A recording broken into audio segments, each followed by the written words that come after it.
Hello and welcome to Channel's Book Club. I am Olakunle Kasumo. Let's get started today with a simple mind test.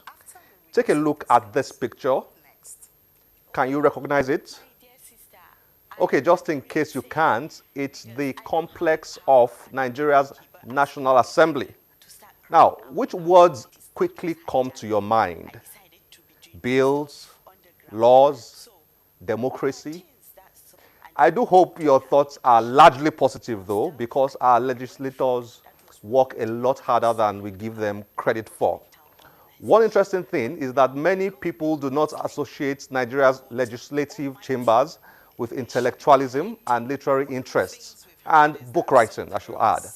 Well, you may have a change of heart today because our guest, Judge Thompson Sekibo, a senator of the Federal Republic of Nigeria representing Rivers East Senatorial District, is the author of 9 books. Yes, you heard right, 9 books.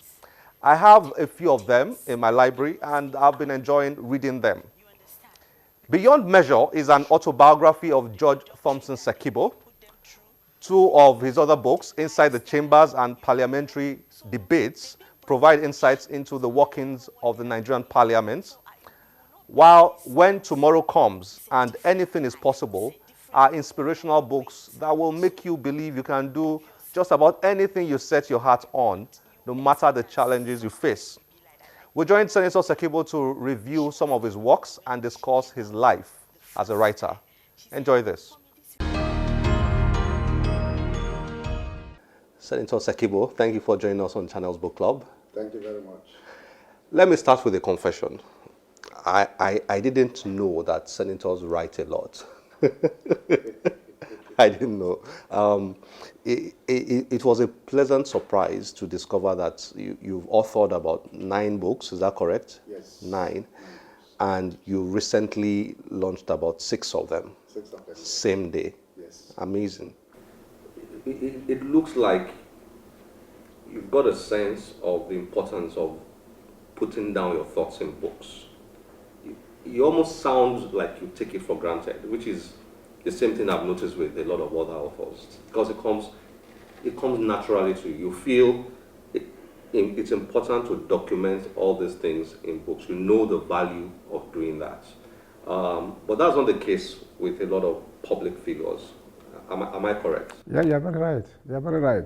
Mine is even beyond importance. When the urge comes for making of any of these books, sometimes I deprive myself from sleeping because I've been in the chamber, maybe close from work by 5 or 6, get back to my house, had my bath, have my exercise, then by 8 o'clock or so, I'm on my table, prepare for the debate for the next day, and then by maybe after 9 o'clock news from 10 to 2, I write maybe some pages. Every single day? Every single day. It's like I eat every day, so I must write every day.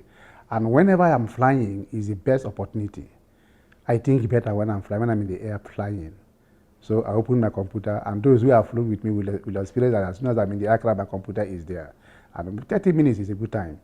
30 minutes is a very, very sublime good time, quiet time. No phone call, no one is calling you, no child is running around, no television, no noise. You know, so once in a while you have some little turbulences. In short, if you are deep in thought, you don't even see the turbulences, and you pass through them.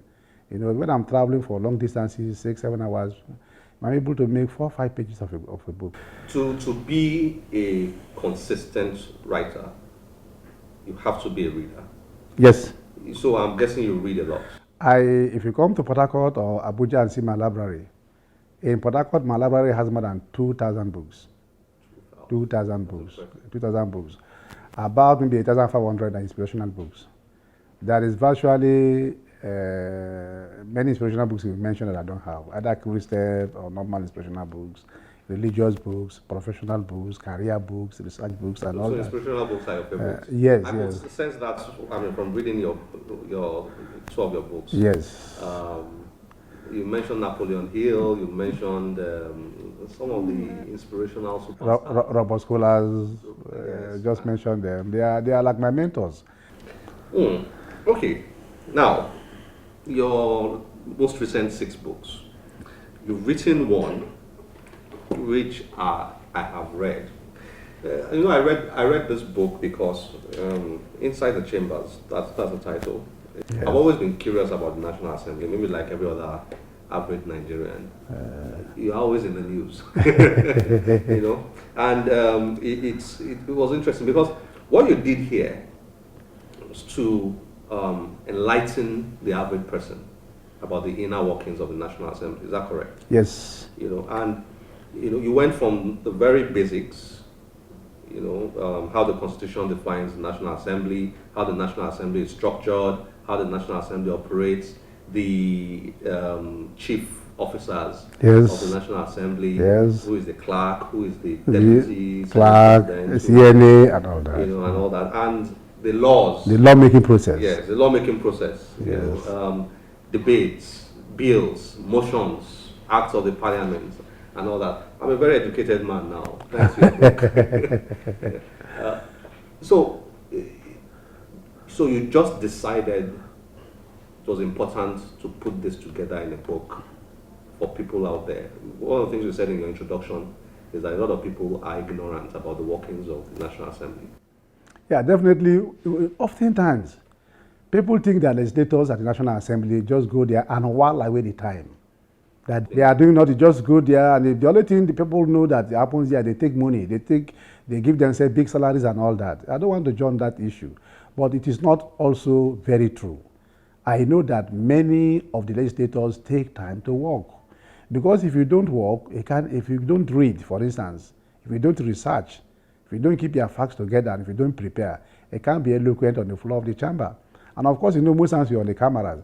So if you are talking, your wife is going to see you, your brother is going to see you, your cousins are going to see you. You are compelled to prepare yourself to go and speak. But those who prepare to present, you will see that they are prepared to present. But again, that is not even the issue. Is that you must understand what happens behind that block wall you see. Inside the block wall, where you have 469 members of the National Assembly, what did they do? How did they do it? That is what Inside the Chambers actually say it, yes. It tells you what they do from the parliament. For them to talk about the parliament, I have to describe how the chamber looks like. What do they call, what are their roles? What is the composite part of the National Assembly? It is not just the chambers or the senators. There are administrative arms as well. All that are described.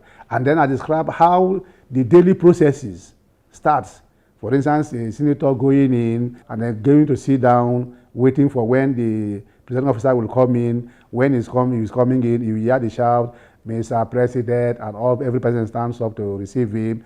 He sits down, and then he prayed, he read the prayers. After amen, he start, and then you adopt the votes and proceeding of the previous sitting and all that. And then you get the order paper, you know what part of order paper you're going to take, they are in sequence, and you take them. All these details are described in this book.